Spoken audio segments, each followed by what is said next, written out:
Hahabulin ang mga sindikatong hoarder umano ng beep card sa gitna ng kakulangan ng mga ito ayon sa Transportation Department.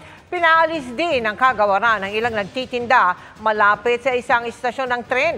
Pero may ilang humirit na nagbabayad sila ng renta. Nakatutok si Joseph Moro.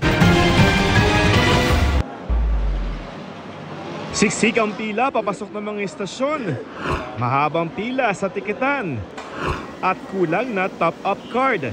Sa mga kalbaryong ito ng mga suki ng MRT3 at LRT1, ang hulyang hindi na napigil ireklamo ng isang commuter diretso kay Transportation Secretary Vince Dizon. Wala siyang mabiling beep cards para sana iwas pila. Sa anong stasyon? Trapa lang ata ito, trapa. Hindi ko mabitawan. Tapos ordering online, and it's 399. May sindikatong bumibili ng maraming beep card sa mga vending machine. Tapos binibenta online ng 300. Yon, kailangan i-crackdown natin. Kaya nakipagpulong na ang kalihim sa kumpanyang gumagawa ng beep cards, bagay na kinumpirma ng kumpanya. Pagtitiyak nito, may sapat na supply ng beep cards at handa sila mag-supply sa mga tren. Pero bukod sa kulang ang beep cards, kulang din ang mga vending machine na naglalabas ito lalo tuwing rush hour. Pinadadagdagan na ito ng kalihim. Ito yung gustong bawasan ng Department of Transportation, yung mahabang pila sa mga vending machine para doon sa mga bumibili ng ticket dito sa LRT, Line 1 at saka sa MRT.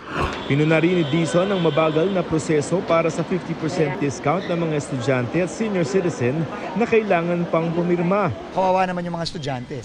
Binigyan nga natin ng diskwento tapos pinapahirapan naman natin. Tingin ko naman makakahanap kami ng paraan. Nasisikipan din si Dizon sa entrada ng mga istasyon dahil sa mga vendor kusang nagbaklas ang ilang nasa footbridge na konektado sa mga tren na aminadong iligal ang pwesto nila. Alis kami. Saglit-saglit lang kami dito, sir.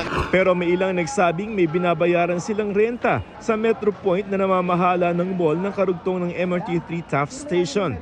3,000 a day. So 90,000 a month. Ito kayo? 3,000 isang araw binabayad mo dito. Pasensya na kayo kasi bawal to. Hindi naman sa Metro Point ito. Hindi kaya nga, hindi nyo kasalanan. Ayon kay Dizon, kakausapin nila ang mall management. Sinusubukan rin makuha ng GMA Integrated News ang panig nito. Maglalagay daw ang DOTR ng mga tauhan ng Coast Guard para maiwasan ang pagbabalik sa pwesto ng mga umalis. Para sa GMA Integrated News, Joseph Morong, nakatutok 24 oras.